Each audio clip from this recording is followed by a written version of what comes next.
Hola, buenos días, ¿cómo están? Espero que hayan tenido una buena semana de descanso.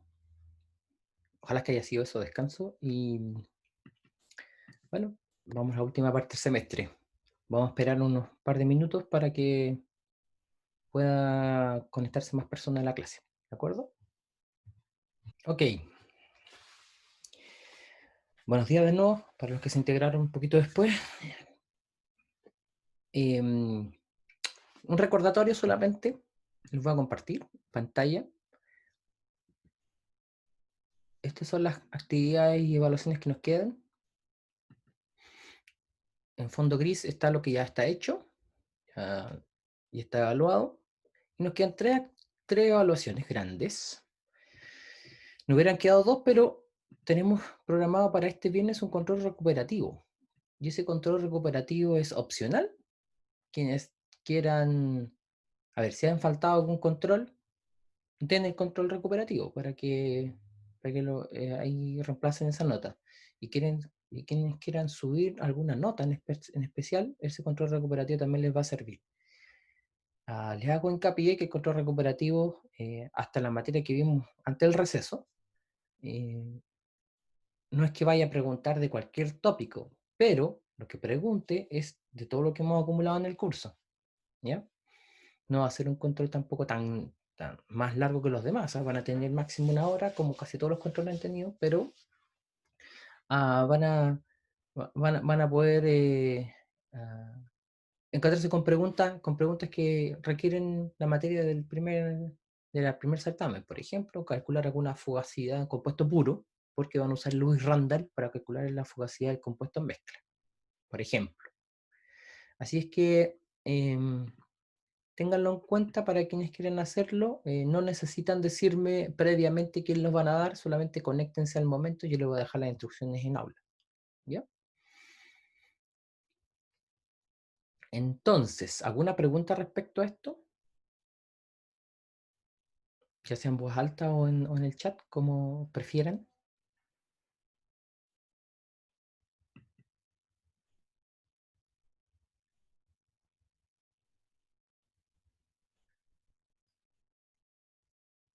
No, profe.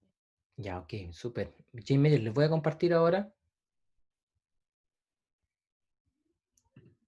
Les voy a compartir el. No sé si están viendo esto. El taller pasado. ¿Lo tienen por ahí? ¿Lo están viendo o están viendo todavía el programa? No me aparece el taller. El taller, Taller. súper. Listo.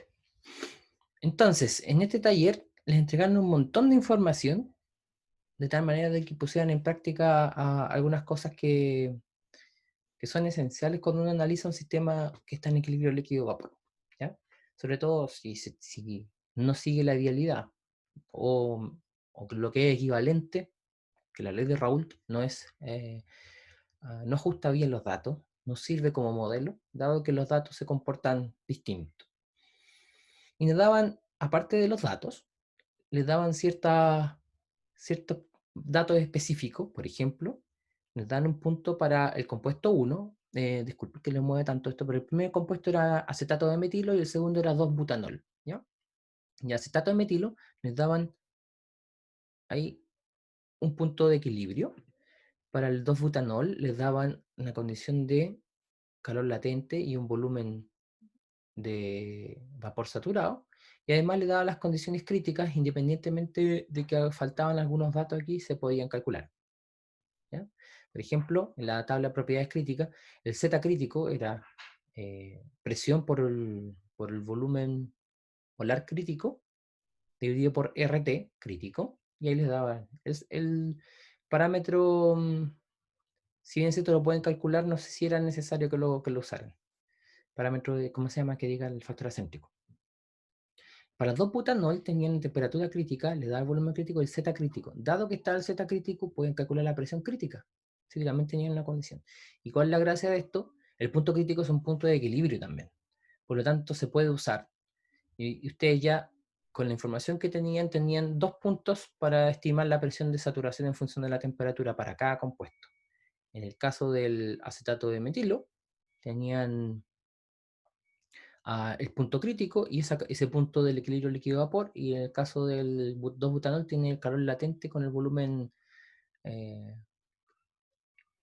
a una cierta condición, a una cierta presión, del volumen molar de la fase de vapor saturado, y eso, si se acuerdan con Clapeyron, el logaritmo de la presión de saturación es igual a A menos B partido por T, donde B es un término que incluye calor latente dividido por R delta Z, ¿no es cierto? Entonces, tenían 2 puntos para estimar 2 parámetros, y de ahí sacaban la presión de saturación. Y ahí partían, dado que en la tabla no tenían otra información para calcular las presiones de saturación. Y dadas las presiones de saturación, ahí partían con la primera pregunta, que era estimar los gamas experimentales. ¿Ya? Después les preguntaban, pues eran las preguntas. Bueno, también las coeficientes viriales, en algún momento podrían usarlos, pero quizás son más adelante. Pero la primera pregunta era, disculpen, me fui a la parte de propuesta, que ya también voy a hablar de eso. La expresión del enfoque gamma phi, por lo tanto, era el gamma les iba a dar, dada la presión del sistema, en 3 bar, menor a 5 bar, ustedes pueden suponer que toda la no idealidad estaba en la fase líquida por el gamma. Ahí está el gamma. Y eso es la composición de la fase vapor por la presión total dividido por la composición de la fase líquida por la presión de saturación que previamente estimaron. ¿Ya? Así que yo creo que eso ya la mayoría pudo hacerlo. Yo creo que era medio, lo complicado era darse cuenta que el punto crítico también es un punto, lo hemos dicho hace mucho rato, pero también es un punto de equilibrio. Acuérdense que en una campana, el punto donde se une el líquido saturado con vapor saturado es el punto crítico. Entonces también, al igual que el punto triple, no tiene grados de libertad, 0 grados de libertad, y eso significa que es único para cada compuesto, pero es un punto de equilibrio. Que la información experimental sea termodinámicamente consistente, hay que integrar el término logaritmo de gamma 1 partido por gamma 2, o gamma 2 partido por gamma 1. A ver, tendría que revisarlo, pero ese término, al graficarlo en función de x1, se van a dar cuenta de inmediato si el área bajo de la curva les da algo alrededor de 0. Si no les da eso, significa que los datos tienen algún problema de consistencia termodinámica. Y la energía libre de Gibbs tienen que sacar la energía libre de Gibbs parcial molar, que eso está en función del RT logaritmo del gamma. Y ponderan eso por sus composiciones. Ese era el taller. Entonces, me gustaría que alguien tuviera algún comentario respecto a esto, qué les costó o qué cosas le podrían, el tiempo, cuánto se demoraron, etcétera. ¿Alguien tiene algún comentario? Yo tengo un comentario. Ya, ¿quién es la persona? Déjeme ver, espérate. Catalina Latorre. Catalina, dígame. Tengo una duda con respecto a cuando hablamos de la desviación de la idealidad, porque ¿Sí? lo personal me costó mucho como ver por qué en realidad no se comportaba idealmente. Después vi el tema de los gráficos de la campana del Gibbs en exceso y todo ese tipo de cosas, pero me costó mucho en realidad decir, no, sabes que por esto no es ideal. Porque, por ejemplo, nosotros hablábamos de cuando se comportaba de forma ideal el Gibbs en exceso, la concentración o la desviación máxima se daba en la concentración de 0,5. No es así. Eso es, yo les dije que para algunos sistemas la desviación o el comportamiento de energía libre de exceso es simétrica, pero para otros no. Por eso hay un montón de modelos que hoy día vamos a empezar a ver, modelos de energía de exceso. Y hasta el momento lo tiene razón Catalina, en el sentido de que hasta el momento habíamos visto solamente sistemas que son simétricos, pero eso no es efectivo y te vas a encontrar con otros sistemas que no son así. Es más, no sé si tú graficaste solamente los datos experimentales.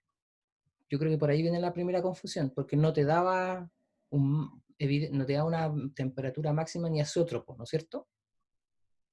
Ya la verdad es que ni me acuerdo, pero... Ya, lo que pasa es que cuando tú... Es que verlo previamente, lo primero uno que tiene que hacer siempre en estas cosas es graficar los datos experimentales. Si se ve que hay desviación de la idealidad, va a aparecer el azeótropo. Listo. ya estamos seguros que hay que trabajarlo de forma distinta. Pero, si ustedes graficaban estos datos experimentales, no les daba eso. Les daba como Daba como una línea, ¿o no? No, No, o sea, que no era tan línea. déjenme mostrarles que tengo por lo menos ese gráfico que después vamos a desarrollar, porque a mí yo quiero agarrar la segunda parte de esto. La segunda parte de esto me refiero a que es la parte propuesta, que no necesariamente la vamos a Y, alcanzar a ver hoy día, pero sí va a ser importante que la revisemos. y, profe, ahí cómo yo tendría que haber justificado o en qué me tengo que fijar para saber el tema del gips en exceso de cuándo hay desviación y cuándo no.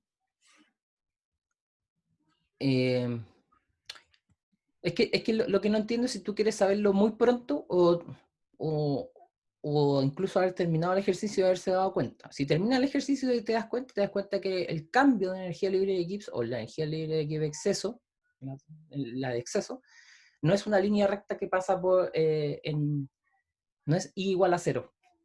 ¿Te das cuenta? A lo largo de las posiciones es distinto a cero ese valor. Si eso es distinto a cero, ya tu sistema no se comporta en forma ideal. Ah, Eso es verdad, cuando sí. llegas al final. Si quieres saberlo previamente, como te decía, tienes que ver los gráficos, tienes que ver el gráfico de los datos. Pero hay una particularidad y eso les quiero mostrar ahora porque tenía su cierta dificultad inicial el ejercicio. Fíjense, lo voy a agrandar este gráfico. No, eso no era. Estos eran los datos experimentales.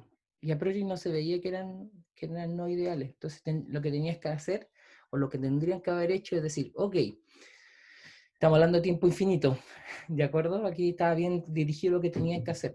Pero el tiempo infinito uno dice, ok, oye, esto se parece a un sistema ideal, aplico ley de Raoult, y posiblemente no les ajustaba.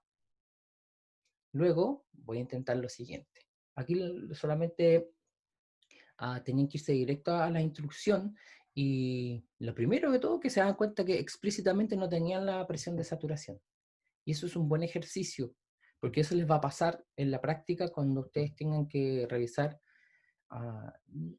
ciertos datos, si le entregan temperatura y composición y en ninguna parte ven presión de saturación, tienen que rebuscárselas de alguna manera. Ahora, los forzamos en el taller a que ustedes con la información entregada, sacar a las presiones de saturación. Pero también pueden ir a NIST o al Webbook of Chemistry y ahí ustedes encuentran los parámetros de Antoine para esos dos compuestos. Eso siempre está la posibilidad. Solamente aquí le estábamos diciendo, miren, solamente utilice los datos entregados. Por eso había que forzarlo para que ustedes recuerden el concepto. Punto crítico es un punto de equilibrio, y si yo tengo dos puntos de equilibrio para un compuesto, ya puedo tengo una expresión para calcular la presión de saturación en función de Clapeyron, que solamente tiene dos parámetros. Recuerden, cuando uno ajusta, tiene que tener una mínima cantidad de datos que son igual al número de parámetros que tiene mi modelo. Si mi modelo tiene 3 parámetros, yo tengo que tener por lo menos 3 datos. ¿Ya? Entonces, eso se podía. Y lo que seguía después, bueno, ahí va a tener la retroalimentación cuando corresponda del taller, pero es más o menos lo que yo le estoy diciendo, a grosso modo lo que tenían que hacer. Pero la parte propuesta, que es lo que vamos a empezar, lo que voy a hacer sí en clase, lo más probable es que la hagamos el próximo lunes. Pero esta segunda parte nos dicen ajuste de parámetros del siguiente modelo de coeficiente de actividad. Vamos a usar ya el taller. La primera parte es necesaria, pero vamos a determinar cómo podríamos ajustar margules. ¿Cómo podríamos ajustar margules de un parámetro cuando tenemos una solución atérmica? O sea, no depende de la temperatura. Y eso es un supuesto, lo vamos a ver también en la unidad 9. Es un supuesto que tenemos que ver cuándo se puede aplicar, porque el parámetro de margules, de un parámetro, el A, sí depende de la temperatura. Lo que pasa es que si el rango de temperatura no es tan grande, uno podría suponer que A está suficientemente acotado para considerar que es constante, pero en estricto rigor ese parámetro depende de la temperatura. Después cuando sumen comportamiento de solución regular, ahí también uno tiene que tener ciertos supuestos. Y todo lo otro que es VALAR, ustedes todavía no lo conocen, lo vamos a estudiar. Y el NRTL, que también es otro modelo para energía de exceso. Ya entonces después le preguntan cómo ustedes van a aplicar en algún problema esto. Entonces, Profe, lo que vamos, yo tengo dígame, una duda. ¿quién me habla ahora? Alexandra. Alexandra, ¿cómo estás? Bien, yo sé. Dígame. Tengo una duda porque en estos ajustes de parámetros, en el ejercicio en particular, bueno, yo llegué a que el modelo que nosotros utilizamos no se ajustaba bien como, o sea, no era tan representativo dada el test de consistencia. Sí, exacto, así Pero es. teniendo eso, igual uno puede ajustar con los parámetros a pesar de que el modelo que uno utilice no sea representativo. A O ver, sea, dadas las herramientas que tiene hasta el momento, era la única posibilidad. Entonces le faltaban herramientas donde me refiero a tipos de modelos que tienen hipótesis distintas para tratar de representar la situación física de una mezcla. Entonces, posiblemente, si no les da, no tienen más cosas que hacer. Por ejemplo, hasta mitad del semestre ustedes tenían solamente Raoult, y si tenían una mezcla o un sistema que evidentemente se alejaba de la idealidad, no tenían cómo ajustar mejor. Entonces, lo van a hacer sabiendo que están con cierta incertidumbre o con errores en sus cálculos. Hasta el taller pasado, ustedes también van a ajustarlo y van a decir, ok, esto posiblemente no ajusta bien, pero más que no ajusta bien en el caso particular, cuando uno llega a la conclusión que los datos no tienen consistencia termodinámica, significan dos cosas. Tenemos error en los instrumentos o un error en el procedimiento experimental del operario. ¿Me explico? Las herramientas termodinámicas teóricas que hay sirven también para comprobar con los datos experimentales. Recuerden, si uno mide un sistema y tiene en un rango de temperatura y presión, el cual sea, pero tengo solamente una condición para una condición donde se mezclan temperatura y presión, no tenemos esa combinación. Y nadie más ha medido datos, todos me van a creer a mí, yo hice esos datos. Pero de repente va a venir otra persona, mide y se da cuenta que es distinto a mí. Va a venir otra persona y va a medir y va a decir que se parece a mí y no al otro, etc. Entonces, cuando tenemos 10, 20, 30 grupos de datos independientes distintos y todos tienen la misma tendencia y se llega a un consenso en decir, mire, estos son los datos que son los correctos, por decirlo así, y la teoría se va haciendo en base a eso, se va a solidificar, robusteciendo el modelo, ¿de acuerdo? Entonces, una cosa lleva a la otra. Primero lo experimental, después tengo mi modelo. Ahora, si tengo un sistema nuevo, distinto, y solamente medí una vez y quiero chequear que mis datos estén termodinámicamente consistentes y aplico la teoría y no resulta, yo lo que hago es voy y mido de nuevo. ¿Por qué? Porque yo encontré un error en mis datos y ese error a lo mejor no sé específicamente qué fue, pero sí sé que los datos no puedo confiar, entre comillas. ¿Qué significa eso? Por ejemplo, yo la temperatura que anoté siempre estaba corrida en 2 grados Celsius porque mi instrumento que mide la temperatura, la termocupla, estaba descalibrada. Por ejemplo. O al revés, o no al revés. Otro parámetro que es presión.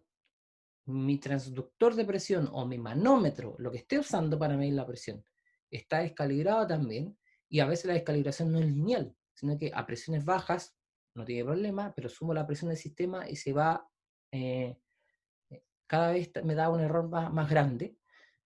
Voy a tener unos datos que van a estar sesgados por un problema de instrumentación. Entonces, eso es un problema. Y lo segundo es que en mi metodología yo no soy consistente o yo no soy un operario del sistema que sea muy concienzudo con su experimento y consistentemente estoy masando o estoy tomando muestras, suena raro, consistentemente lo estoy haciendo mal, ¿verdad?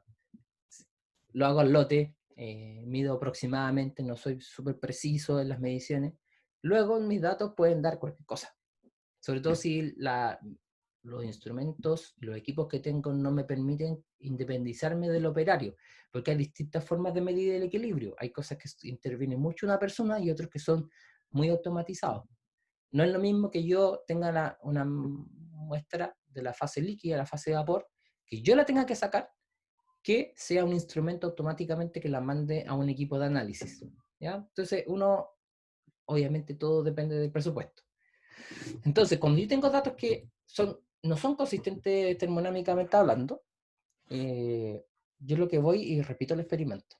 En el caso ustedes solamente llegan a la conclusión. Miren, estos datos hay que tener precaución, no les puedo, entre comillas, en lenguaje coloquial, no les puedo creer a los datos. Necesito otro set de datos que sí sean consistentes termodinámicamente porque, recuerden, no perdamos nunca el foco. Esos datos y la información que salen de esos datos nos dan aquella zona donde yo puedo separar o donde yo puedo extraer en ese sistema. Porque generalmente lo que yo quiero con una mezcla de este tipo es poder separar los compuestos en forma pura o selectivamente algunos de esos compuestos que contaminan mi producto yo lo quiero eliminar. Entonces yo tomo una decisión con esos datos y con este sistema. Tomo una decisión. Voy a operar a cierta temperatura y a cierta presión. Cuando hago eso, si yo no le creo a los datos, mi decisión de temperatura y presión también está en duda y yo no está el presupuesto para que yo eche a andar un proceso grande a una temperatura y presión que yo creo que están equivocadas. No, yo lo voy a tomar una decisión bien informada. Cuando le creo a los datos, tampoco le puedo creer porque a mí se me ocurrió que estaban bien o estaban mal. Tengo una herramienta termodinámica que me permite decir, mire, si yo hago esto, en el caso de la metodología del área bajo la curva para la función logaritmo del gamma 2 partido por gamma 1, yo lo que hago es gamma 1 partido por gamma 2. Lo que yo hago es grafico y me doy cuenta si son consistentes termodinámicamente. Hay otras herramientas como es la expresión de Clausius-Clave, no, era Gibbs-Duhem, que también me ayuda a ver consistencia de datos. Entonces yo tengo un modelo y tengo herramientas para decir, yo le creo no los datos, pero informadamente, y la teoría me avala en mi decisión. Entonces, en el taller, la idea es que ustedes sepan que independientemente de que no van a poder modelar algo que los datos no tengan consistencia termodinámica, existe esa posibilidad. Y se van a encontrar con eso. Por lo tanto, cada vez que vean datos, el primer paso es decir, ok, tengo datos experimentales, los voy a ver, pero yo quiero chequearlos. Si en el mismo paper donde ven los datos, la persona que publicó no hace no tiene hecho el test de consistencia termodinámica, y ustedes dudan de que la tendencia que dieron los datos sea la correcta, van a tener que hacerlo ustedes por su cuenta. Ahora, es muy difícil que los datos experimentales publicados no tengan no tengan algún test de consistencia termodinámica aplicado, porque si no, no nos publican. En general, los datos publicados tienen, o sea, pasan por la revisión de otros autores y de otros científicos y se dan cuenta de todo lo que les estoy diciendo. Quizás los datos más antiguos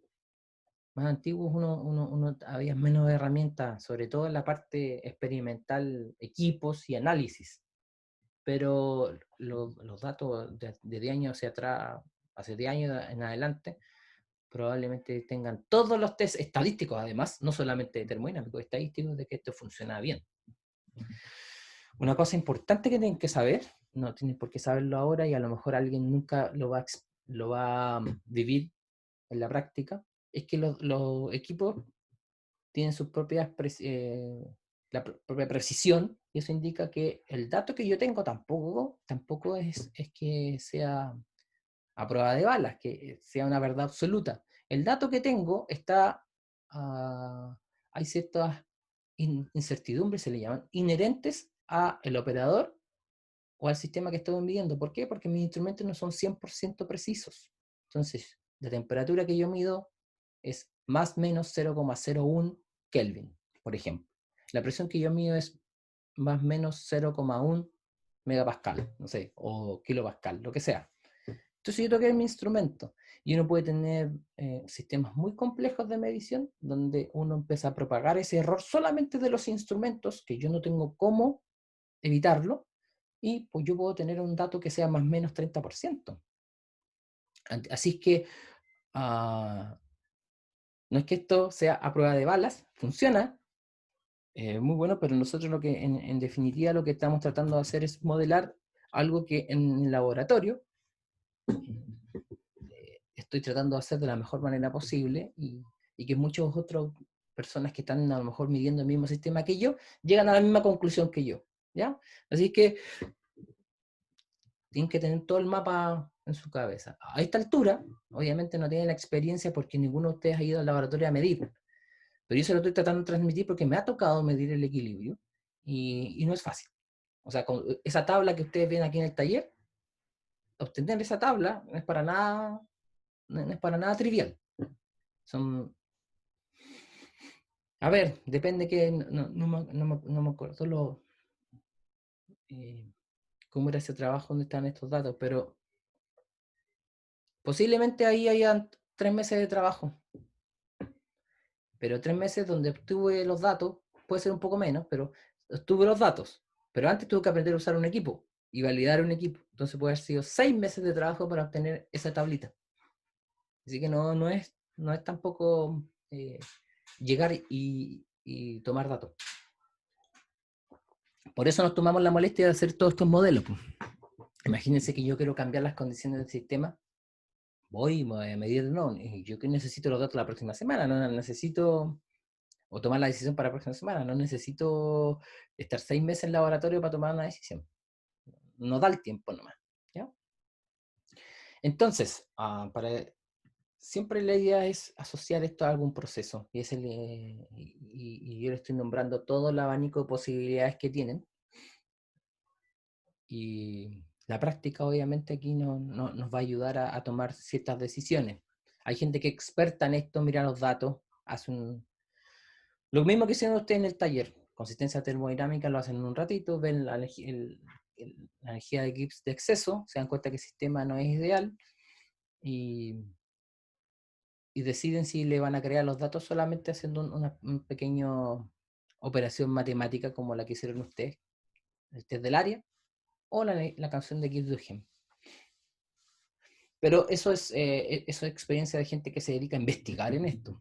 Ni siquiera hay un ingeniero químico que trabaja en una operación, porque esto ya tiene que ser bien especialista para meterte en este ámbito y estar midiendo.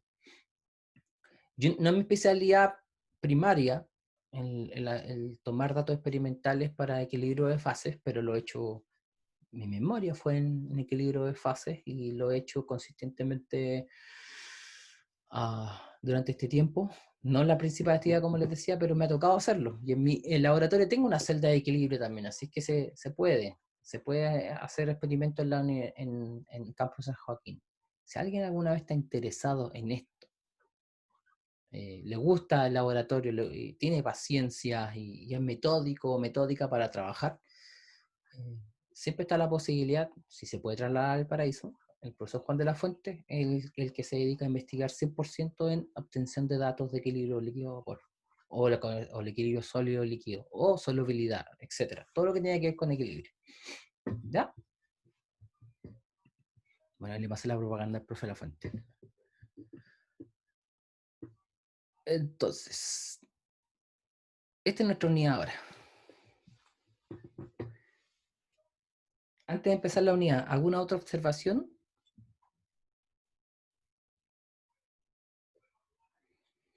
Ya. Nosotros habíamos quedado en la clase pasada en el cuaderno, en las anotaciones, habíamos quedado y le había escrito una expresión similar a esta. Aquí no sé, a ver, voy a rayar mejor. Una expresión similar a esta. Ahí la estoy enmarcando. La destaqué solamente.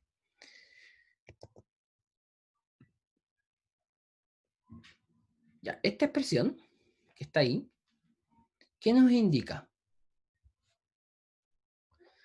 Tenemos la energía libre de Gibbs de exceso, partido por RT, nos dice que es la sumatoria de los XI logaritmo de gamma I. Si recordamos, RT por RT por logaritmo de gamma I es la G de exceso parcial molar, y ponderada por su composición, y la sumatoria nos da la eje de exceso total. Nos dicen, miren, nosotros podemos esta función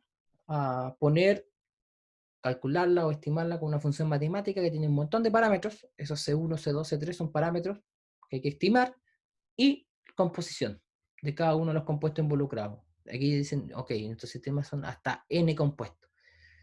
Esto se extiende a mezclas muy complejas de 3, 4, 5 o más compuestos. Nosotros vemos el caso de mezcla binaria para poder aprender a utilizar estos modelos. Pero esa es la idea. La energía Gibbs de exceso total de la mezcla, yo puedo asignarle una función matemática en función de qué? Composición y parámetros que toman en cuenta la naturaleza de tu mezcla. Me preguntaba antes Catalina, sí, Catalina fue la que me preguntó. ¿Qué pasa con la energía de sexo que no era, o ustedes pensaban que no era simétrica? Bueno, existen esa posibilidad, y ya no vamos a poder usar un modelo como el Margules, que es el primero que vivimos. Hay que pasarse a otro tipo de modelo, que sí pueden describirlo bien. Margules es solamente para mezclas que tienen comportamiento y se alejan de la idealidad y muestran una energía de exceso simétrica, donde en la composición 0,5, o sea, equimolar, vamos a tener la mayor desviación. Y no olvidar que la energía Gibbs de exceso total se puede está relacionada con la Gibbs de exceso en este caso, aquí está, la Gibbs de exceso parcial molar, con la derivada de la total, multiplicado por n. Entonces yo les adelantaba que vamos a tener que generar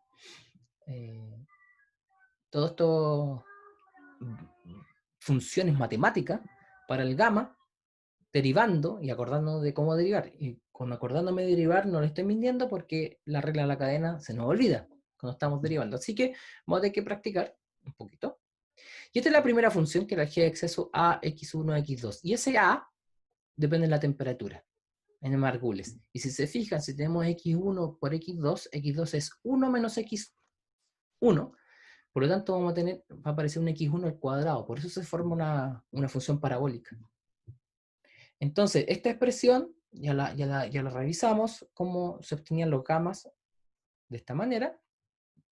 Cuando tenemos gamas de ilusión infinita, significa que si es 1 de ilusión infinita, el compuesto 1, significa que el compuesto 2 es prácticamente composición 1, por lo tanto, en este modelo simétrico de Margules, de un parámetro, los coeficientes de ilusión infinita son iguales en los dos compuestos, y eso es igual a exponencial de A partido por RT. ¿Ya? Esto ya lo hemos visto, por eso voy a pasar rápido. Pero sí es interesante ver esta situación. Estos gráficos, todo esto están hechos a mano alzada. Aquí la desviación en el E se ve un poquito hacia el 0,6, pero todos deberían ir al medio.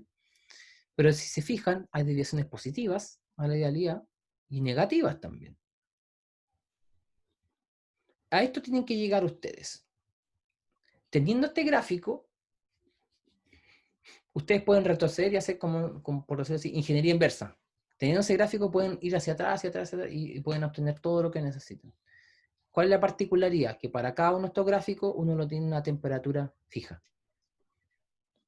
Entonces yo les puedo presentar un gráfico sin decirles la temperatura, y yo les digo, con todas las herramientas que tienen en el curso hasta el momento, dígame a qué temperatura se hicieron los experimentos.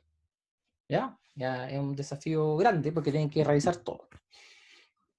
Entonces, este término que está acá, G de exceso, disculpen si no queda tan bonito, pero yo creo que más bien lo entiendan. El G de exceso, ¿cómo se estima ese? ¿Alguien tiene una respuesta para eso? En general, la expresión más fácil.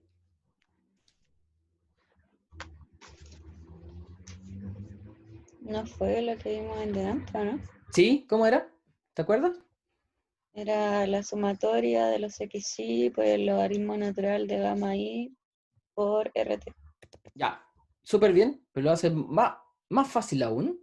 Antes de eso, son los xi por el g parcial molar de exceso.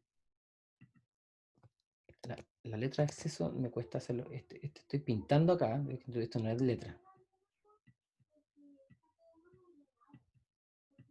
Y aquí va, los i llegan hasta n, donde n son los compuestos. Pero tenemos nosotros en este caso,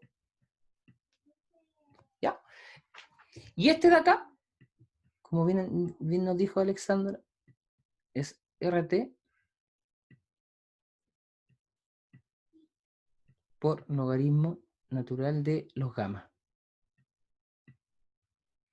Como es temperatura constante, por eso RT sale de la expresión. A partir de ahí tenemos todo. Por eso es tan importante que nosotros estimemos los gamma, los coeficientes de actividad. ¿Por qué? A baja presión, nosotros asignamos la no dialidad a la fase líquida. Y la fase líquida, para corregir la dialidad, usamos este factor que es el coeficiente de actividad. Y coeficiente de actividad se asocia con la energía libre de Gibbs parcial molar, y esa a su vez con la energía de Gibbs total de la mezcla. Y obtenemos este gráfico, y solo mirar este gráfico nosotros decimos, ok, si nos hubiera dado una línea por cero acá, significa que la mezcla líquida no se aleja de la idealidad. Pero si ya tengo una desviación de esa línea, yo ya sé que el sistema no se comporta en forma ideal. Y ahí tenemos todas las herramientas, y ahí se va armando todo. Y ese gamma lo sacamos, lo podemos sacar de... Podemos tener un G exceso experimental y podemos tener un G exceso teórico.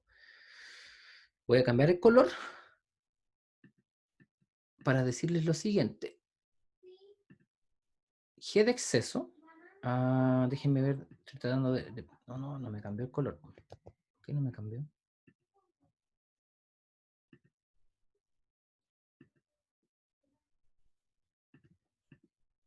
No quiere cambiar. Disculpen. Ahí sí. El G de exceso, en el caso de Margules,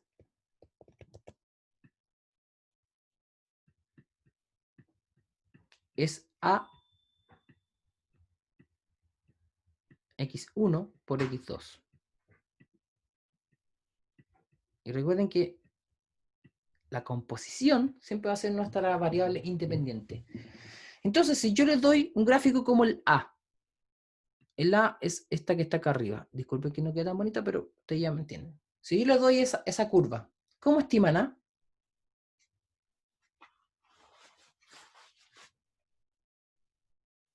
¿Cómo lo harían?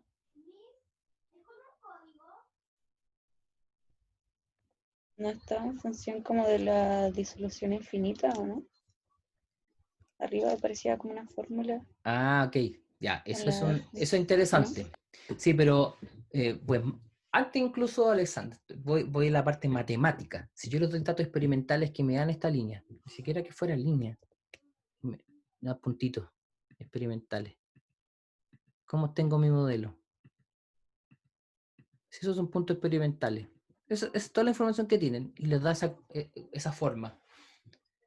Y yo les digo, miren, aquí se aplica Margules. ¿Cómo tienen el A? ¿Profe? ¿Sí?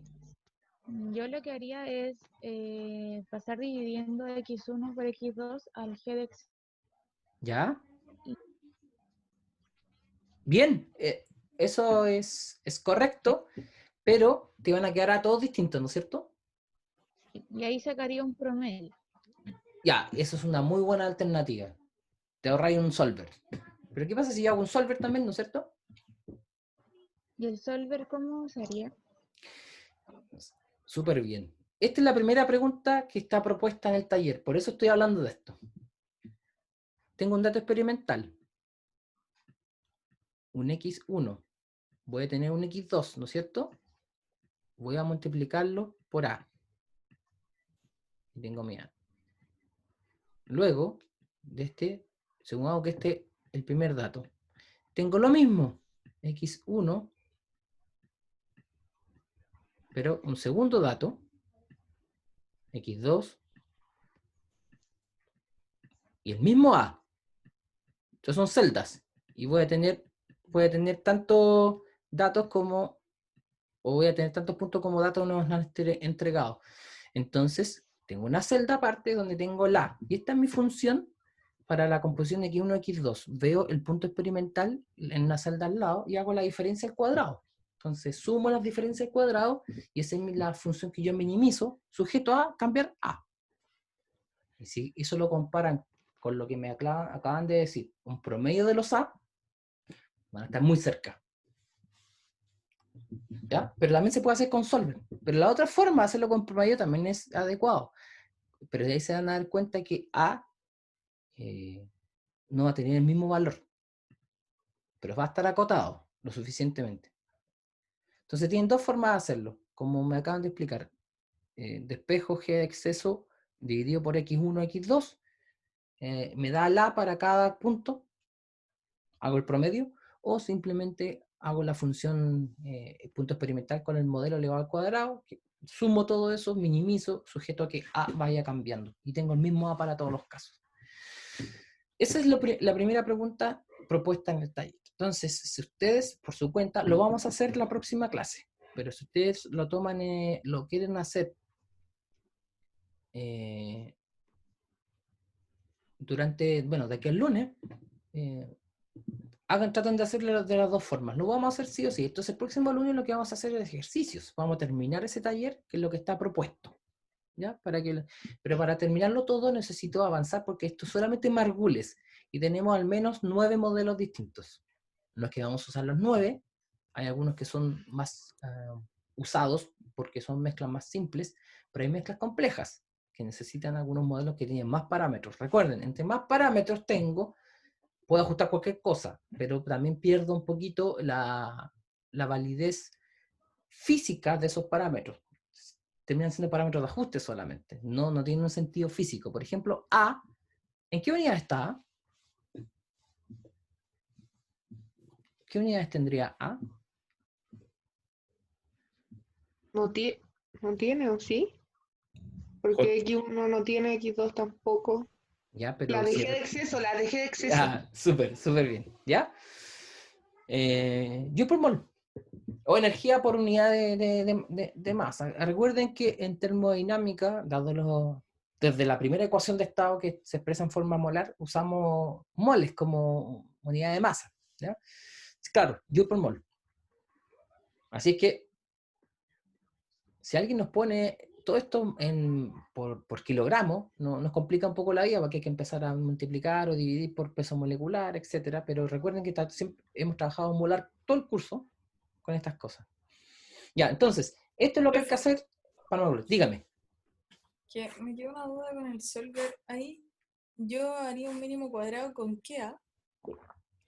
Un único A. Hay una celda donde tú pones un A inicial y ese va Y ahí multiplicando lo- a todos los demás. ¿Sí? Ah, ya. ¿Okay? Ya, ahora Y sí. ese va variando. Ya. Recuerden que queremos obtener solo un A único. ¿Mm? Sí. Súper. Entonces, Margules nos da la siguiente situación en los coeficientes de actividad. Son simétricos también. Entonces vamos a tener que... Lo único que quiero aquí destacar... Ahí. Yo acabo de marcar la intersección de la función del gamma con el eje Y. Díganme, el punto que estoy marcando, ¿qué gamma en particular está indicando? Gamma de ilusión infinita. Muy bien, entonces, al lado izquierdo, ¿cuál es? ¿El gamma de ilusión infinita 1 o el 2? 1. ¿Pregunta o afirmación?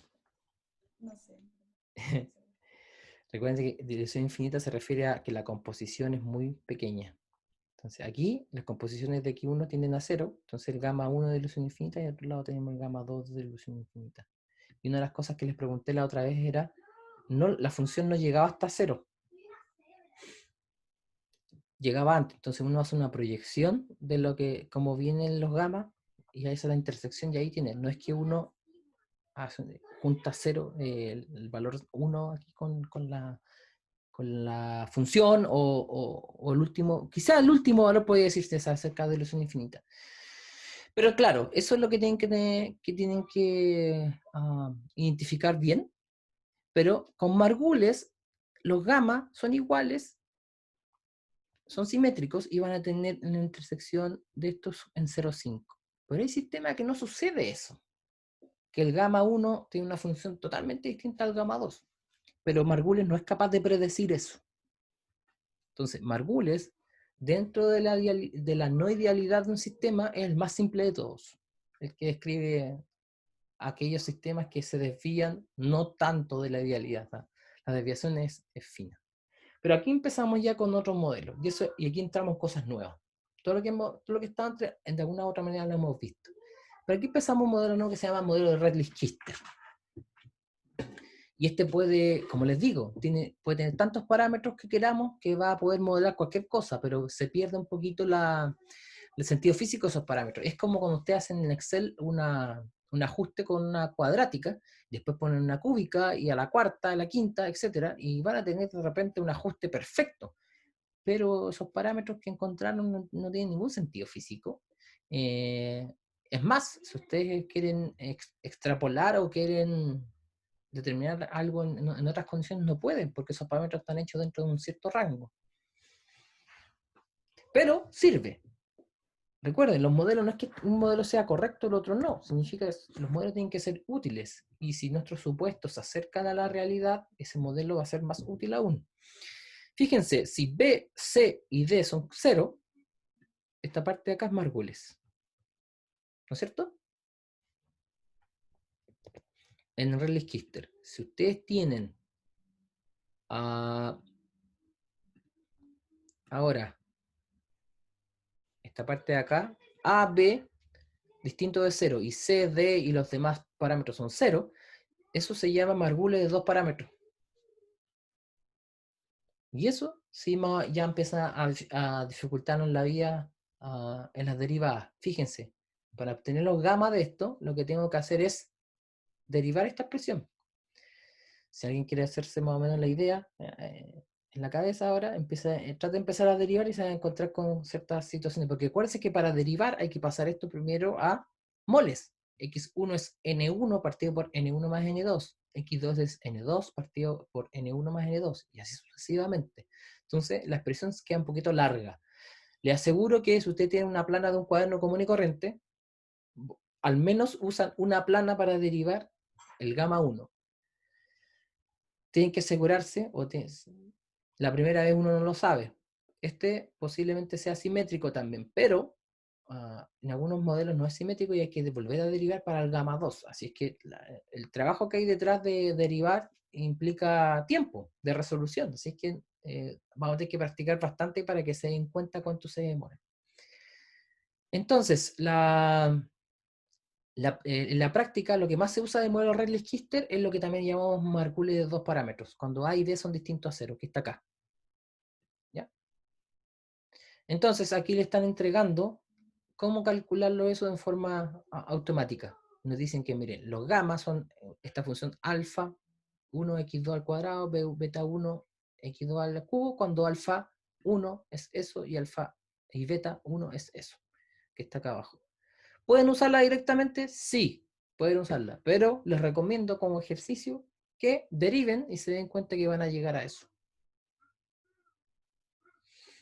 Menos 1 elevado a un número par va a ser un valor positivo. Menos 1 elevado a un número impar va a ser negativo. Por lo tanto, el alfa 1 va a tener esto con un negativo y el alfa 2 va a tener con esto. Perdón, el alfa 1 va a ser elevado al cuadrado, va a ser positivo y el alfa 2 va a ser negativo, el segundo término. Y en el beta 1 pasa lo mismo. Síganla, entonces los invito si hubiéramos tenido un control para poder ver esta parte, yo típicamente les preguntaba este modelo que obtenga los gamma en forma teórica, entonces tienen que derivar.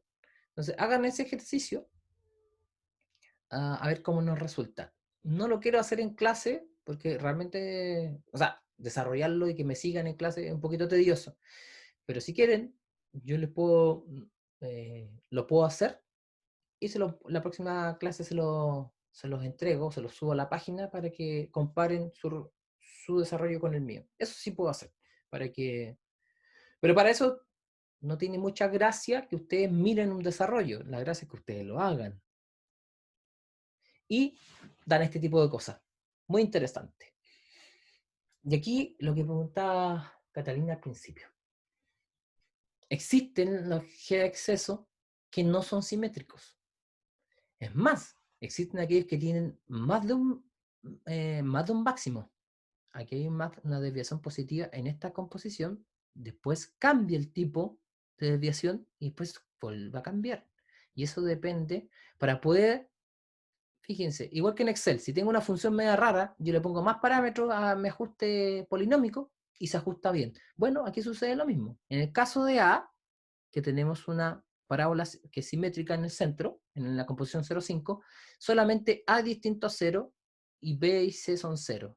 Y esto se parece a lo ideal, pero eso es cuando tenemos Margules, que es el más simple de todo.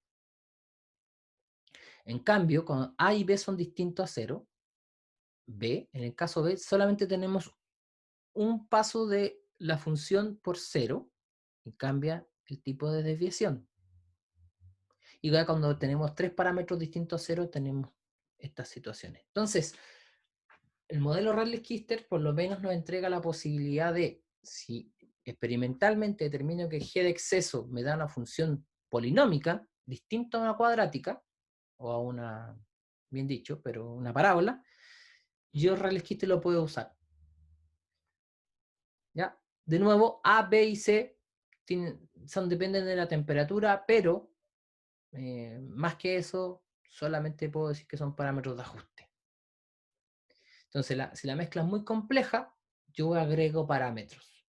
Y voy a agregar tantos parámetros como quiera para que se me ajuste. Si al final lo que yo quiero es que el modelo me sirva para poder predecir el comportamiento o saber cómo se comporta en cierto rango, pero de alguna otra manera no puedo decir que A, B y C representan, no sé, una energía, una interacción, etc. Eso no, son parámetros de ajuste y solamente la temperatura influye. Cambia la temperatura, cambian A, B y C. Y D, lo que tenga que usar. ¿De acuerdo? ¿Alguna pregunta con esto? La dificultad matemática que tenemos acá es determinar los gamas cuando tenemos al menos dos parámetros, A y B distintos a 0. Ya, ahí nos vamos a demorar. Ese es el que yo les propongo que hagan de aquí al lunes, y yo el lunes se lo subo, lo hago aquí en el cuaderno virtual, y le subo a la página del curso, en aula, cómo es derivar estos gamas que aparecen acá. Acá está la fórmula, llegar y hacerla, pero traten de hacer el desarrollo largo. Y por lo menos, si lo hacen tranquilamente, van a estar fácilmente media hora haciendo esa derivada de los dos compuestos. Por lo menos. Entonces, en certamen 2, todavía ni pienso cómo va a ser ese certamen, pero imagínense si aparece, les doy una función de energía libre de Gibbs, una distinta a las que hemos visto, porque existen distintas propuestas, no solamente están los que vemos en esta unidad, hay otras, y les pido que deriven o determinen cuáles son las expresiones para los gamas, y van a estar un ratito ahí haciendo derivadas. Más preguntas acerca de Rayleigh-Kister, porque vamos a pasar al siguiente modelo.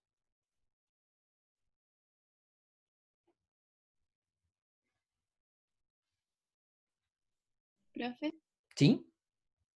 cuando se refiere, perdón, cuando se refiere a que derivemos, tenemos que transformar todo como a moles y Sí. derivar con... A ver, ¿sabes qué? Te agradezco la pregunta porque me estaba dudoso si tenía que hacerlo o no, pero ¿saben qué? Se lo voy a mostrar de inmediato para darles por lo menos el camino. Por aquí tienen que ir, esa es la idea. Entonces déjenme prender aquí mi cuaderno virtual.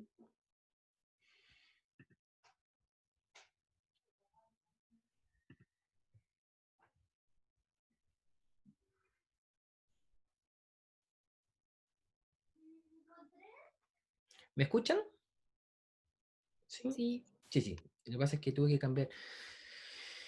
La tecnología funciona de formas misteriosas a veces.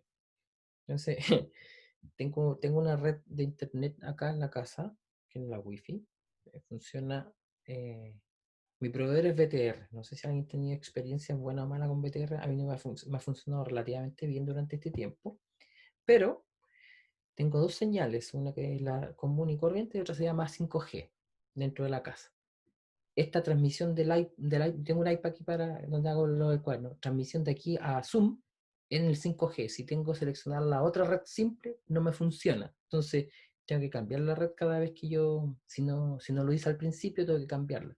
Entonces, ahora lo que hice fue cambiar la red y se pierde la conexión un rato. Por eso les pregunté si acaso me escuchaban o no. Bueno, me salió larga la explicación, pero esa es la idea. Hoy día estamos a 22.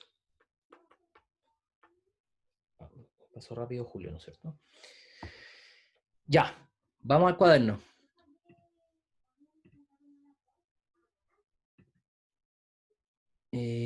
Compartir, nueva función.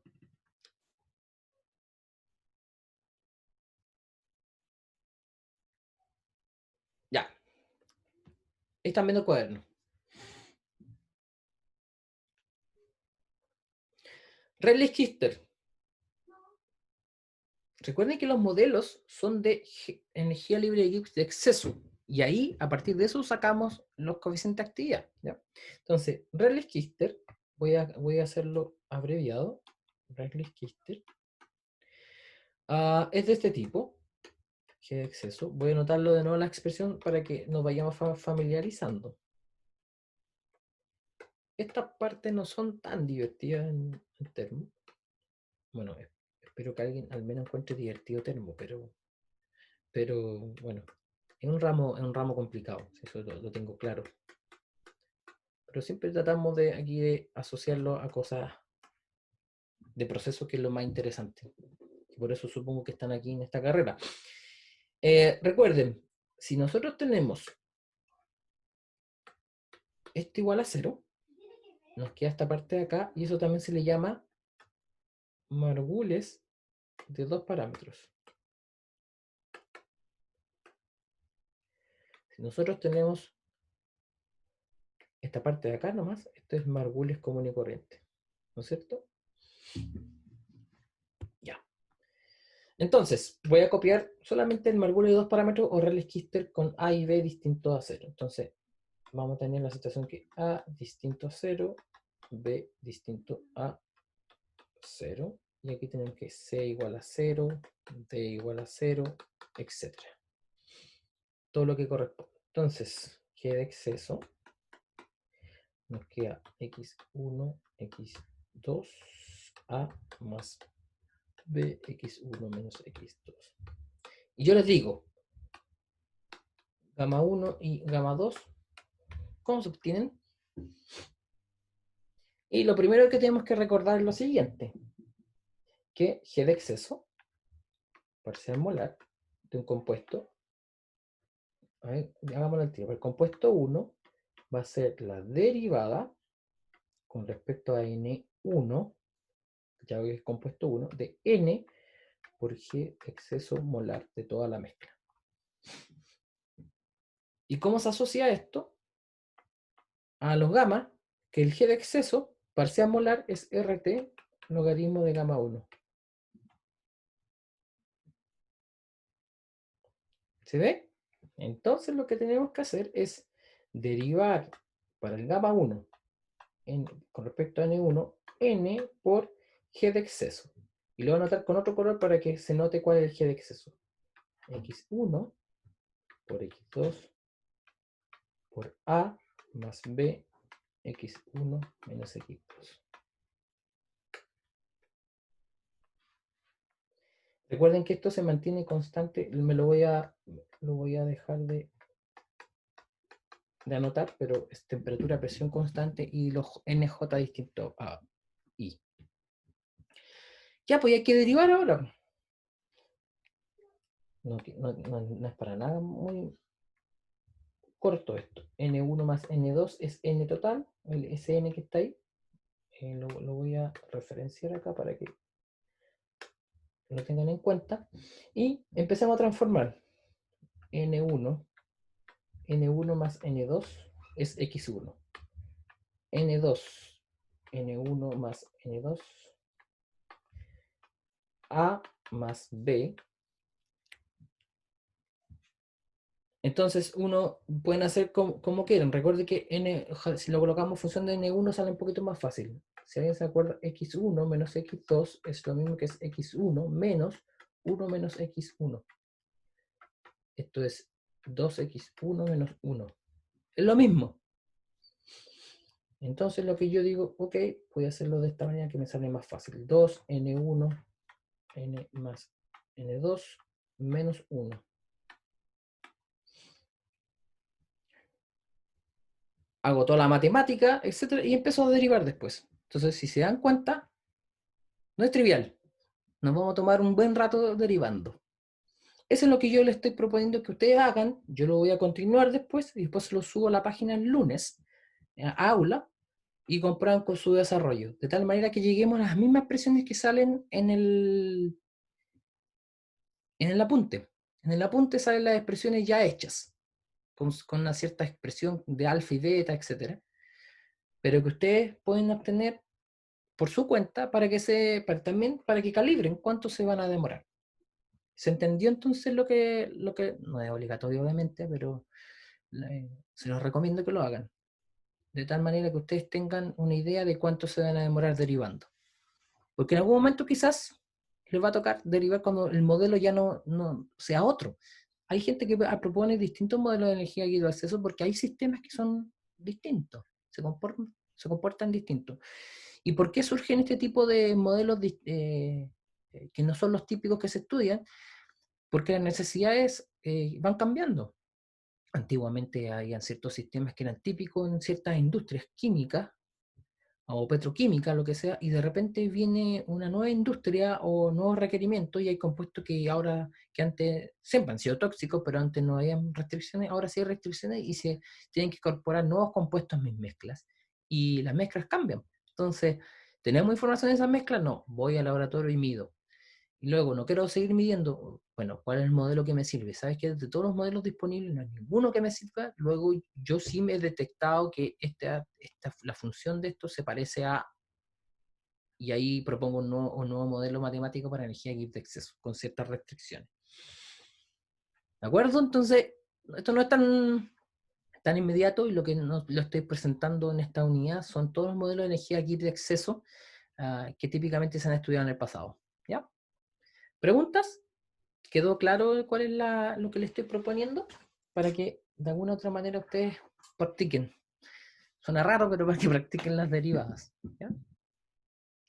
Voy a volver al apunte.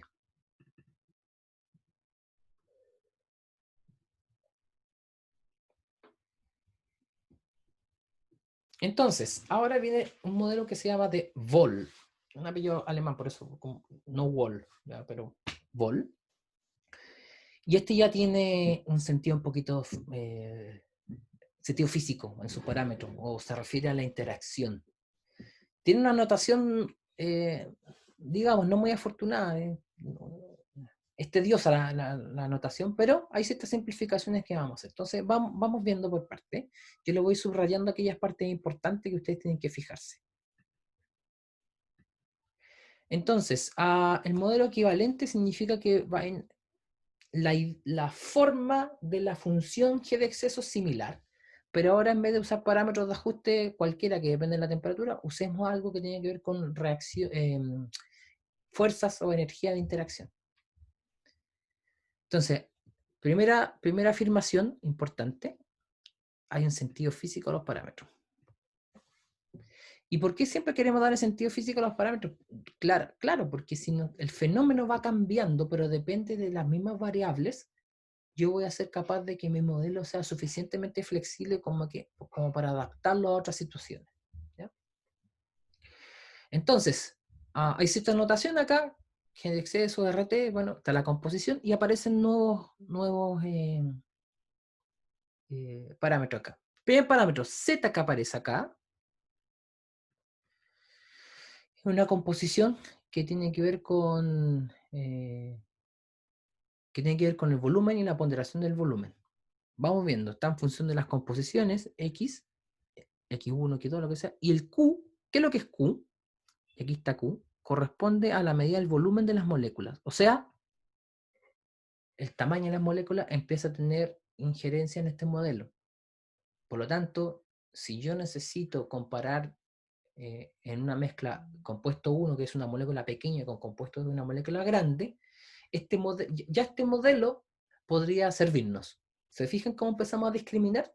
Porque la interacción va a ser distinta. A ver, si es por puro tamaño, uno esperaría que influyera más o tuviera más peso en la mezcla las moléculas grandes. Pero hay otro tipo de interacciones que se llevan a cabo. Entonces, pero por lo menos, este modelo ya está tomando en cuenta cuál es el aporte volumétrico de cada molécula a la mezcla.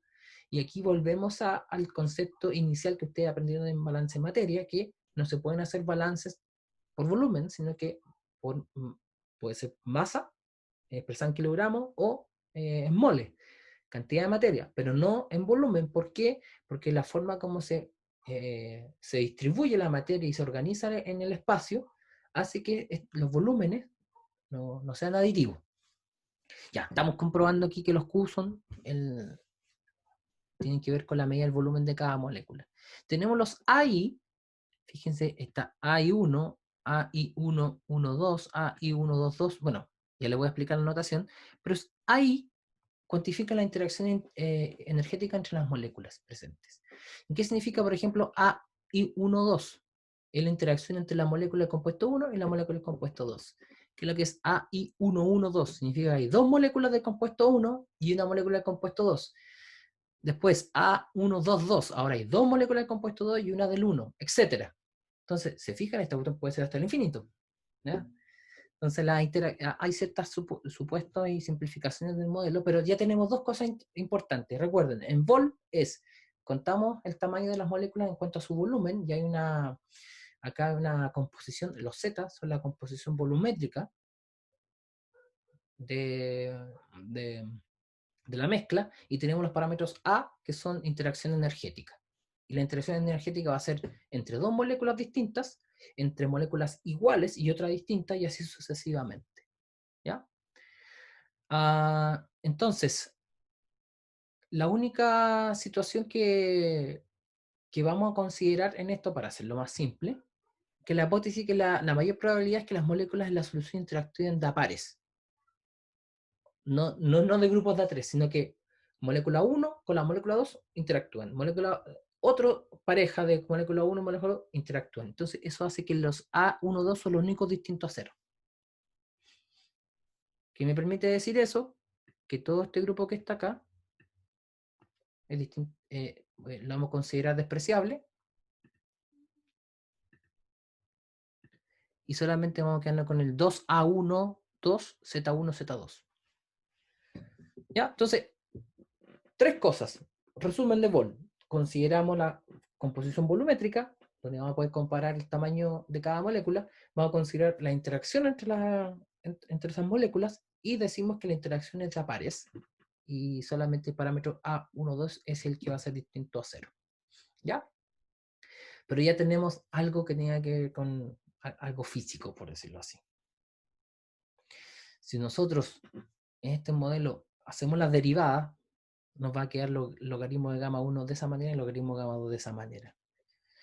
De nuevo, si alguna persona quiere deducir esto por su cuenta, los invito a que lo hagan, no hay ningún problema, van a llegar a estos valores, van a invertir un buen rato haciendo derivadas, y solamente para que tomen un poquito de práctica. No lo sé todavía si yo voy a evaluar una derivada, pero cuando deriven se van a dar cuenta que uno se le olvidan ciertas cosas. Se me olvidó hacer la cadena, derivé mal esto, derivé mal otro. Entonces, si yo se lo llego a evaluar, si han practicado previamente, van a minimizar la posibilidad que se equivoque. Por eso le estoy nombrando esa situación. Y hay una cuarta cosa muy relevante en esto. Vuelvo a repetir. Composición volumétrica, tamaño de las moléculas. se toma en cuenta la interacción y que esa interacción es de a pares. La cuarta situación es que el mezclado es al azar. El mezclado al azar, en una propiedad termodinámica, se dice que es la entropía de exceso de la mezcla igual a cero. ¿Qué significa eso físicamente? Que no existe un ordenamiento predeterminado de las moléculas de solución y que se van a distribuir tal cual como uno las mezcla. No hay un patrón dentro de la mezcla. Eso está diciendo. Por lo tanto, si nosotros podemos tener una cierta forma de discriminar de forma informada, por decirlo así, si el modelo de Boole nos sirve o no. Entonces, si chequeamos que nuestra función S de exceso igual a 0, decimos, ok, Boole nos sirve. Después vemos lo siguiente. Pero el punto es que no solamente Boole, Vallar, el siguiente, también tiene esta condición. Y la solución regular también tiene esa condición, mezclado al azar. Y en todas tiene que comprobarse ese exceso igual a 0. ¿Ya? Entonces, ¿cómo comprobamos eso? Permítanme adelantarme un poquito. Déjenme ver si está el gráfico aquí o se los tengo que hacer. Parece que se los tengo que hacer. Ya, permiso. Brevemente. Si yo tengo... Ahí están los X1.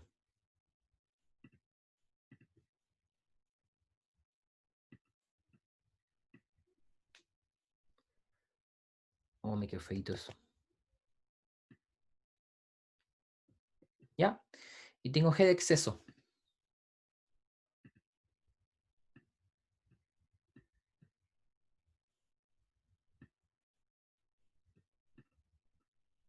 Oh, qué pesado esto. Discúlpeme que como les digo, estoy dibujando, no estoy escribiendo en realidad. Ya, si tengo eso, G de exceso, esa es mi función. En realidad debe haber sido puntitos, ¿ya? Pero no importa. Y me dicen, voy acá, sumado que coinciden. El G de exceso está en azul, y en verde está el H de exceso. Y ustedes, si se recuerdan, G de excesos se puede seguir definiendo tal cual como la definición de energía libre de Gibbs. G de exceso es igual a H de exceso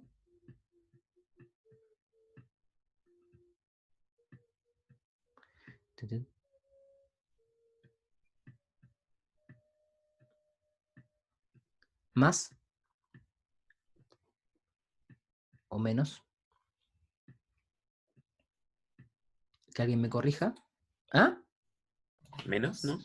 Sí, muy bien. Entonces, vamos. T. La primera definición de todo. A veces la solución o la partida de los problemas viene exactamente de lo más conocido y lo más fácil, sin complicarse la vida. Pero existe esta posibilidad. Ya. Si a mí me dicen S de exceso igual 0, significa que G de exceso es igual a H de exceso. Entonces, si alguien me presenta un gráfico de esta manera y me da la función de G de exceso y la de H de exceso y coinciden, yo automáticamente dije, ah, ok, esta mezcla, los componentes se mezclan al azar en este sistema. Luego, voy a poder usar Vol, porque me dice eso, que exceso, S de exceso igual 0, Vallar va a suceder lo mismo, y ya vamos a ver de qué se trata Vallar. ¿De acuerdo? Entonces ahí tenemos formas como poder discriminar cuándo vamos a elegir uno u otro. Margules y Redlich-Kister tienen parámetros que dependen de la temperatura, pero nada más, y son parámetros de ajuste, no tienen sentido físico, y ya Boole sus parámetros sí tienen un sentido físico. ¿Ya? Pero más que Boole, lo que más usamos nosotros es Vallar. Tiene una pequeña diferencia. Vallar, y aquí se los voy a encerrar, no solamente su mezclado es al azar, que está expresado por la entropía de exceso igual a cero, sino que el volumen de exceso de esa mezcla también es cero. Dos condiciones. Tercera condición, que se aplica la ecuación de Van der Waals para poder establecer las propiedades volumétricas de la mezcla. Por lo tanto, eso automáticamente nos pone una restricción de la validez de este modelo en presión. Recuerden que Van der Waals, si bien es cierto, puede predecir las propiedades volumétricas o puede estimarlas bien para compuestos que se desvían de la idealidad, pero hasta cierta presión. ¿No es cierto? ¿Se acuerdan? Puede predecir la mezcla, la fase líquida, la fase de vapor, pero a presiones moderadas, 15 bar aproximadamente, alrededor de eso va a andar más o menos bien. Si nos vamos a presiones muy grandes, ya Van der Waals no funciona.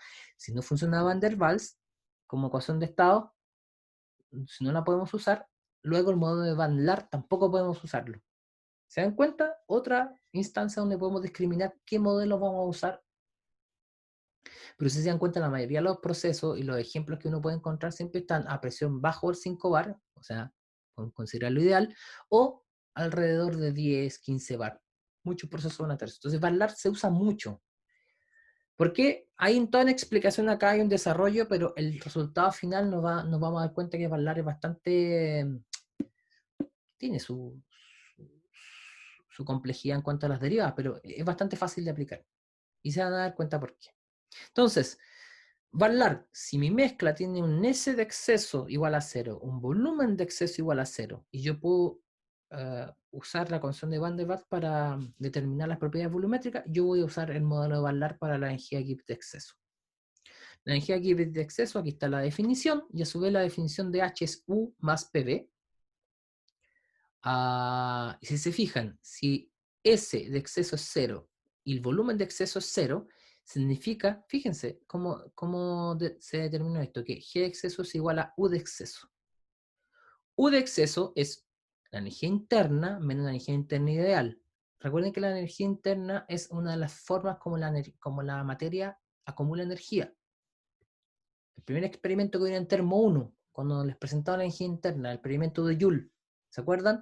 Esa máquina que cambia la temperatura, la aíslan muy bien, pero cambia la temperatura del fluido dentro y hace que esto transmita energía a una polea y se ejerza un trabajo externo, solamente porque la materia que estaba contenida dentro del recipiente cambiaba la temperatura, por lo tanto había acumulado energía. Hay tres formas que acumula energía la materia: energía cinética, energía potencial y energía interna. Entonces fíjense cómo llegamos a determinar que el G de exceso es igual a la energía interna de exceso. Entonces esto ya se está asociando a la parte micro, las moléculas que están interactuando en nuestra mezcla. Entonces, U de exceso va a ser determinar el delta U, y el delta U vamos a usar todo lo que ustedes aprenden en Termo 1. Si se fijan, vamos a volver a aplicar cosas que se supone que, si no se recuerdan, la repasan, pero que ya todos deberían saber. Entonces, ¿cómo vamos a elegir la energía interna de exceso?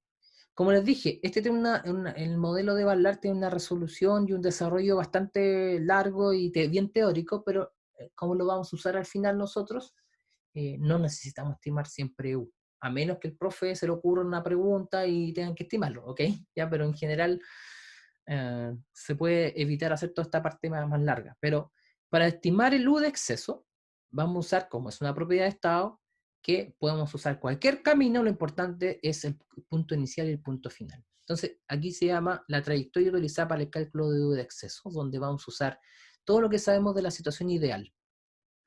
La situación ideal siempre viene en ayuda, porque es una condición de borde o es algo que ya sabemos hacer. Entonces, ¿qué camino vamos a seguir? Vamos a decir, U de exceso, lo vamos a calcular como en el punto inicial, lo vamos a llevar a una situación de ideal. O sea, si estamos en una presión un poquito alta, vamos a una presión más baja. O sea, por eso es un camino de expansión. Vamos a mezclar estos compuestos como si estuvieran a baja presión y en forma ideal. Entonces vamos a tener un U en U ideal en el punto 1 y el U ideal en el punto 2. O sea, un delta U. ¿Cómo se calcula delta U de una mezcla ideal de un líquido? ¿Se acuerdan? Termo 1.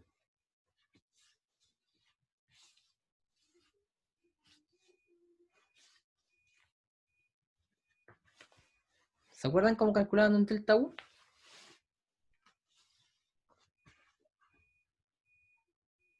Se ve Con el del CD.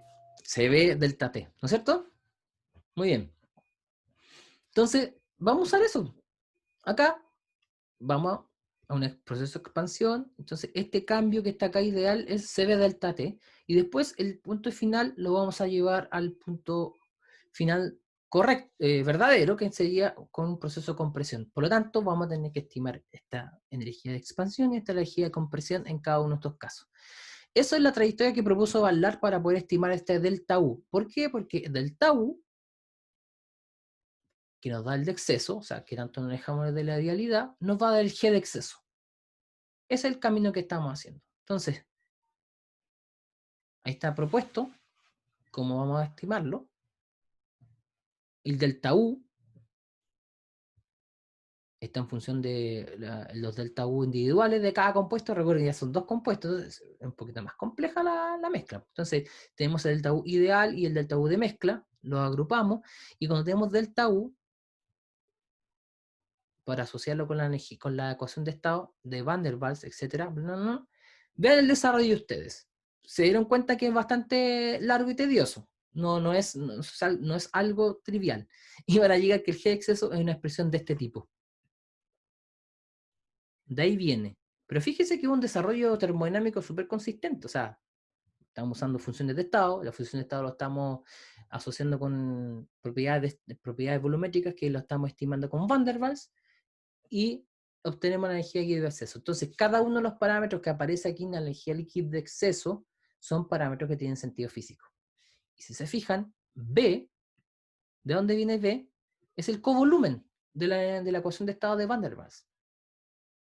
Y el A es el parámetro de interacción en la ecuación de Van der Waals. Entonces, nosotros podemos determinar la G de exceso de este tipo de mezclas sabiendo el parámetro A y B de la ecuación de Van der Waals y con las composiciones. Entonces, queda asociado automáticamente. ¿Qué pasa si mi mezcla no puede, o los compuestos que pertenecen a la mezcla no pueden ser descritos en sus propiedades volumétricas con Van der Waals? No me sirve Ballard. Pero en general, si estamos a cierta presión moderada, 15 bar, incluso hasta 20 bar, bueno, habría que chequearlo con datos experimentales, pero podemos usar la ecuación de Van der Waals, podemos usar Ballard para la G de exceso.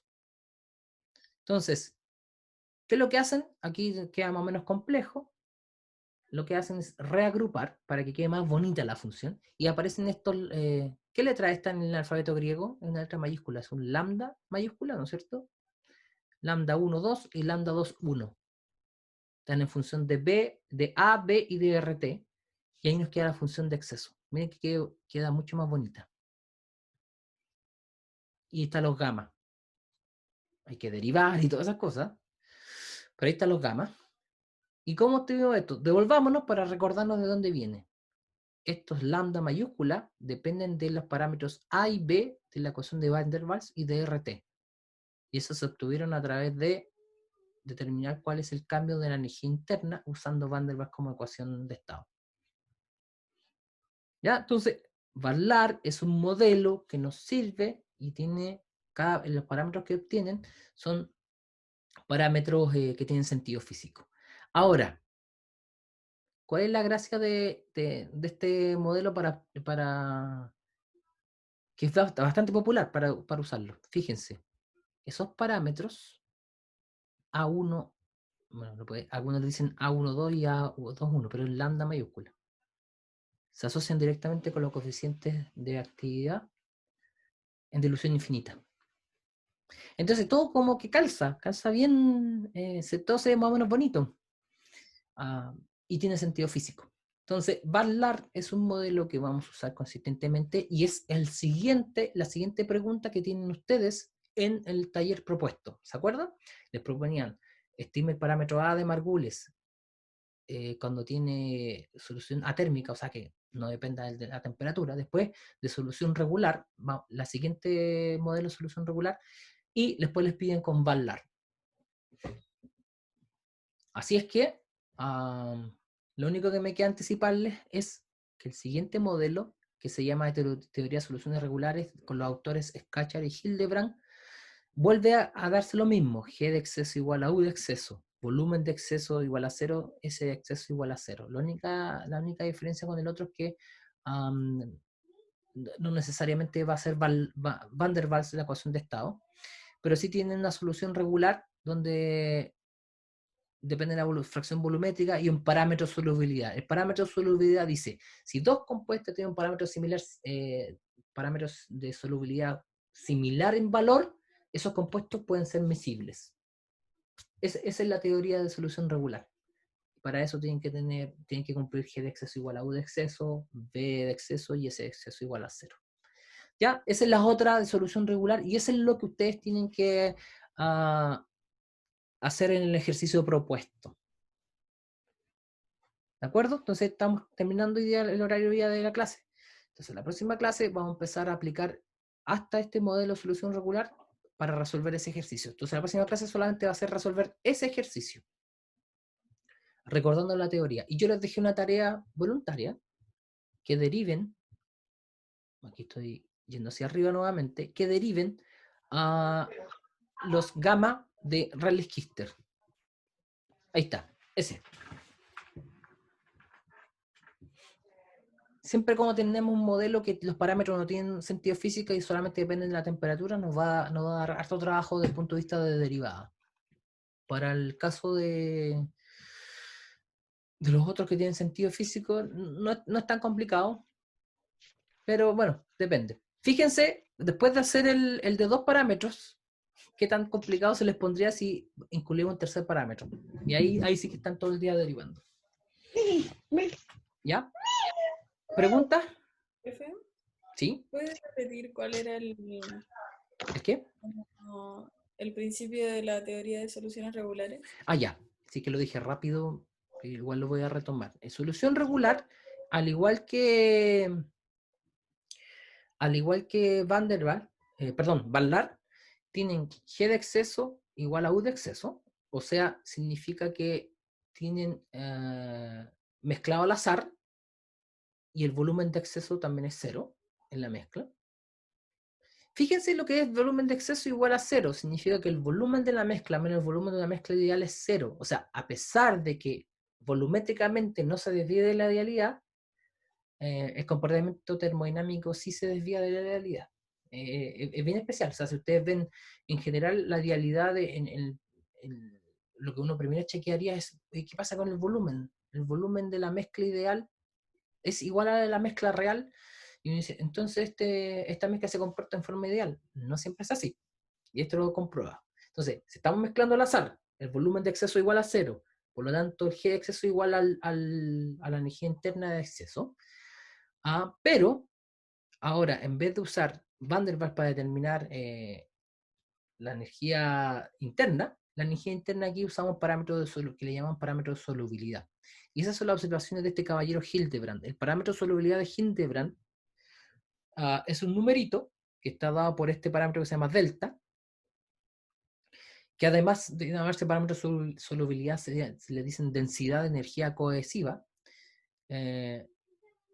Es un parámetro que nos entrega la idea de interacción entre dos compuestos o consigo mismo, ¿de acuerdo? Entonces, si un compuesto tiene un parámetro de solubilidad de Hildebrand de un número cualquiera, digamos 2, y otro compuesto tiene un 2,1, si se parecen esos números, significa que esos compuestos van a ser, pueden ser miscibles entre ellos. Si son muy distintos, esos compuestos van a ser inmiscibles. Por lo tanto, Hildebrand nos dio una herramienta para decir, a priori, si yo miro el parámetro de solubilidad del compuesto A y el compuesto B, puedo decir, estos los puedo mezclar o los puedo extraer. Este puede ser un solvente para este otro compuesto, y por el contrario, estos no se llevan bien, son inmiscibles y no voy a generar nunca una mezcla única. ¿Y ese parámetro de qué depende? Y aquí está la definición. De la energía interna, el cambio de energía interna. La función de vapor dividido por su volumen molar. Ese es el parámetro de Hildebrand. Entonces, es un parámetro que tiene unidad de energía por volumen, ¿no es cierto? Aquí queda joule por mol y abajo queda metros cúbicos por mol. Aquí queda energía por unidad de volumen. Elevado a un medio, por la expresión que aparece ahí. Entonces, parámetro de solubilidad es un parámetro que refleja una interacción energética. Y aparece también un parámetro aquí, phi mayúscula, phi mayúscula, que es si se dan cuenta, es una fracción volumétrica también. Entonces, ¿en qué se diferencia de Van-Laar? Van-Laar encuentra el cambio de energía interna en función de un camino que pasa por la idealidad, donde las propiedades volumétricas se asocian con la ecuación de Van der Waals. En la solución regular, lo que están diciendo, se cumplen las mismas funciones, pero el cambio de energía interna se debe o se expresa en función de un parámetro que se llama parámetro de solubilidad o densidad de energía coercitiva, que es de Hildebrand, y donde está en función de la energía interna. El parámetro de solubilidad generalmente es dato. Hay libros, hay un libro de la bibliografía, y con esto termina porque ya me estoy pasando. En la bibliografía del curso, en el programa, hay un libro que se llama Gases and Liquid Properties, ¿ya? Y aparecen unos autores ahí que Rowling, no es Rowling, pero aparece Prausnitz, uno de los autores. Es un libro azul, de tapa azul. Ese libro es el mejor libro para que buscar valores de propiedades, parámetros, etc. Ahí ese libro usted encuentra todos los parámetros de solubilidad de compuestos, o te enseñan cómo se estiman. ¿Y cómo se estiman? En función de contribución de grupos. Si tengo aquí un grupo metilo, o si tengo un grupo cetona, si tengo un grupo ácido, etc. Ya, te dan todo eso para determinar el parámetro de solubilidad. Así que generalmente va a ser dato, eso es lo más importante. Que vamos a tener un dato duro aquí que nos va a ayudar a relacionar la teoría con respecto a esto. Ya, entonces voy a retomar esto cuando tengamos que hacer el ejercicio. Entonces, como les digo, próximo lunes lo que vamos a hacer es el ejercicio. Les voy a dar las instrucciones para el control del viernes. El viernes en la mañana, lo importante es que los que estén dispuestos a dar el control recuperativo estén disponibles en el horario del taller, que es a las 2 de la tarde del viernes. Eso. Que tengan buen día. Profe, tengo una duda. Sí, Pero dígame. ¿es del certamen? ¿Va a entrar hasta la unidad 12 que aparece en el No, apunte? no, ¿Qué? va a entrar hasta lo que alcancemos a ver antes de la semana anterior del certamen. Porque la última semana del certamen yo siempre hago ejercicio. O trato de hacer Perfecto. ejercicio. Así Pero que, esta es la última semana. Sí, ¿cuándo por es eso. el certamen? ¿Sabes que yo estoy perdido con El la 1 de fecha? agosto, El 1. Ya, sorry. por eso. El 1. Y ya es 1 la otra. Uy, yo pensé que quedan 2 semanas. Cámbialo, Ay, Dios mío. pero es que muy pronto. Oh, verdad, se nos vino muy rápido. Disculpen, pensé que tenía una semana más y iba a alcanzar a ver líquido, porque después de esto viene el equilibrio líquido. Por eso es como la unidad 11, por eso. No, yo no les voy a preguntar nada que no hemos visto. Vamos a tener que convivir sin... Mira, incluso en semestres común y corriente, uno lo que alcanza a ver el líquido, ni siquiera alcanza a ver a veces equilibrio químico. Van a haber cosas que... mira, yo siempre les digo esto, cuando no alcanzamos a ver alguna unidad en termo, estoy disponible hacia adelante cuando necesiten ver algo en particular, a que lo revisemos y vayan a mi oficina. Bueno, no sé cuándo van a ir a la oficina, no sé si este año van a poder siquiera visitar la oficina de algún profe, pero siempre estoy disponible si en el futuro necesitan algo de líquido. No creo que lo alcancemos a ver. Ya no lo alcanzamos porque no me gusta preguntar algo que vi la última clase. La última clase es para repasar y para decantar conocimiento. Entonces, la próxima semana tienen que ser... Gracias por la observación. De verdad, yo en mi cabeza tenía una semana más, pero ya se nos viene el 1 de agosto. Así que la próxima semana hacemos el ejercicio el lunes, el miércoles hacemos otro ejercicio. Y hasta ahí nomás la prueba, o sea, hasta lo que vimos hoy día. Eso es. Entonces así. entra hasta los modelos en la unidad 9. Sí, hasta los modelos. Wow. Los modelos que vienen después, vamos a ver Van der Waals y solución regular. Los que vienen después, no alcancé a verlo, pero en la próxima clase, si termino el ejercicio unos 10 minutos antes, les muestro de qué se tratan los otros. El NRTL, no vamos a alcanzar a verlo, entonces esa pregunta la vamos a obviar del propuesto. Disculpen, estoy avanzando acá. Y yo la otra vez les nombré algo y creo que... ¿Quién me preguntó? Fabián me preguntó. El asunto de Florey Huggins. Florey Huggins aparece... Está más arriba, parece. Ahí Sí, arriba, más arriba apareció. se me pasó, ¿no es cierto? Florey Huggins es para la... El Uniquac es un súper completo, tiene muchos parámetros, bien complicado, hay que usar un software, es mucho mejor. Este es. Florey Huggins habla de los polímeros.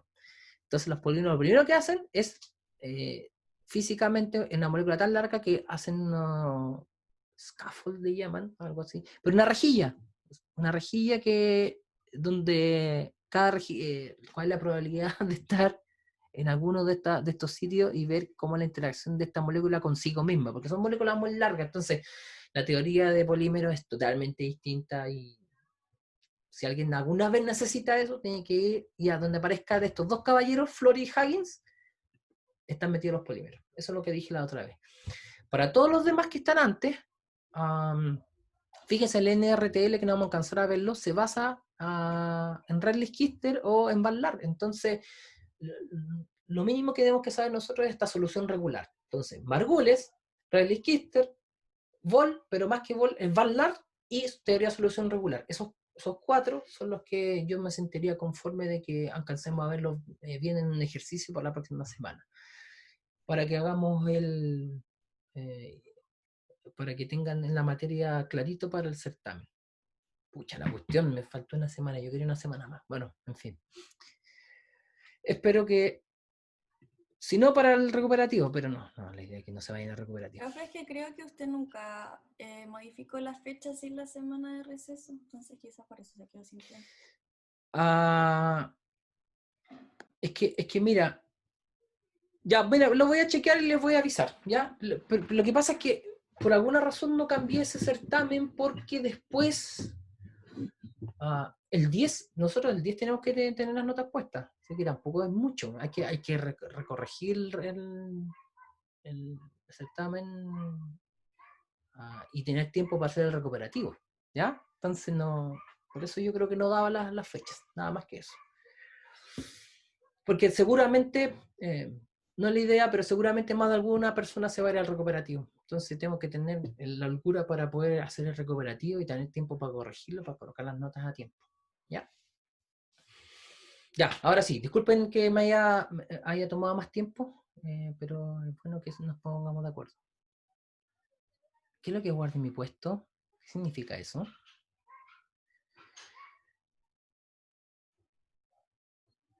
El viernes quieren hacer ejercicios de certamen. Aquí Catalina estaba diciendo. Bueno, si están dispuestos a quedarse después del control, podemos hacer ahí el ejercicio. Pues. Hagamos al tiro el ejercicio que quedó propuesto. No, profe. Era que el certamen es el sábado 1 de agosto. Sí. Y el viernes nosotros tenemos el horario de taller, esas como 10 horas que tenemos. Entonces quizás ahí podríamos hacer ejercicio. Para que no se sienta este viernes. Porque como tiene el control recuperativo. Ya, no, entonces no, este viernes no. Pero tomo la propuesta, Catalina, y de todas maneras, hagamos ejercicio, hagamos tres clases la próxima semana y todas de ejercicio. Ya, bacán, profe, gracias. Eso era. Sí, está bien, súper. Ya, que estén bien. Gusto escucharlos de nuevo y nos estamos viendo el viernes para algunos, sino el próximo lunes. Chao, profe, que esté bien. Chao, que les vaya muy bien. Chao, profe. Chao.